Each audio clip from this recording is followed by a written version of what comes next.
I am Sadie, a normal girl attending high school. I have a close-knit group of 5 friends. We were always cheerful and caring towards each other.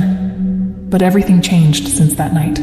The night we played the game called Devil's Tug of War. It all started with a strange rumor spreading around the school. They said that in warehouse number 6, one of the dilapidated buildings behind the school, there was a long rope with one end attached to the wall.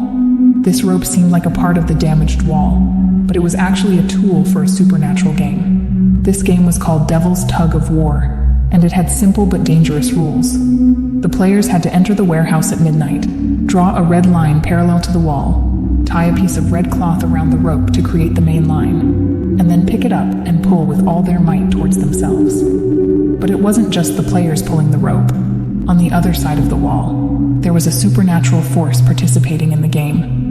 If the player managed to pull the rope to their side within 1 minute, they would receive their wish. But if not, they would be pulled to the other side of the wall and never return. Allison was the one who suggested playing this game. She was the most beautiful and alluring girl in our group, and she also had the most influence. She always wanted to try new and exciting things, and she didn't believe in ghost stories. She thought this game was just a trick to scare people. Eric, Henry, and Finn agreed with Allison. Eric was the youngest, but always knew how to make everyone laugh.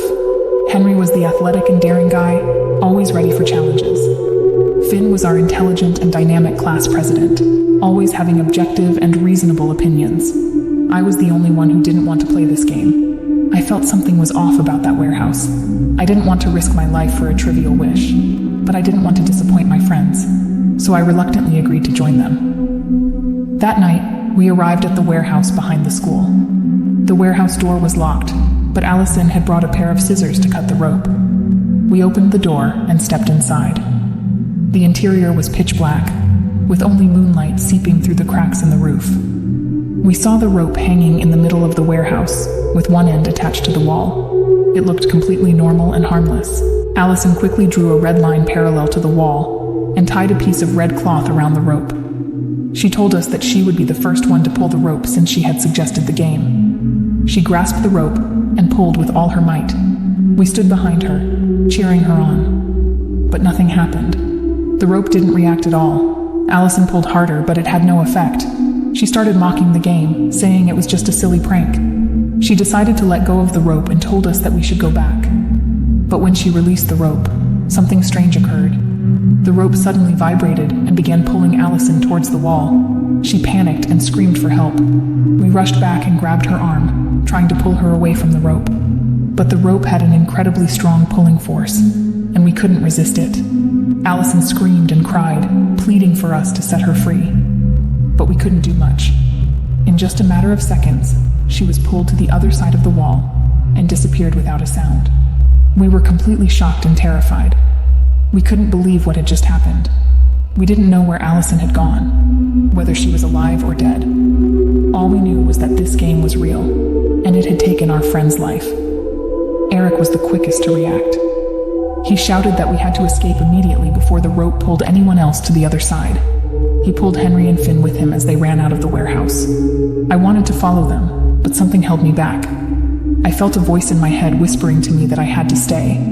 I had to pull the rope. I had to win the game. I had to save Allison. I didn't know whose voice it was, but it had a strange allure. I couldn't resist it. I approached the rope again and grabbed hold of it. I could sense a pulling force from the other side of the wall, as if someone was waiting for me. I pulled with all my might, hoping that I could accomplish something. But I was wrong. The rope didn't budge at all. Instead, it pulled me even stronger.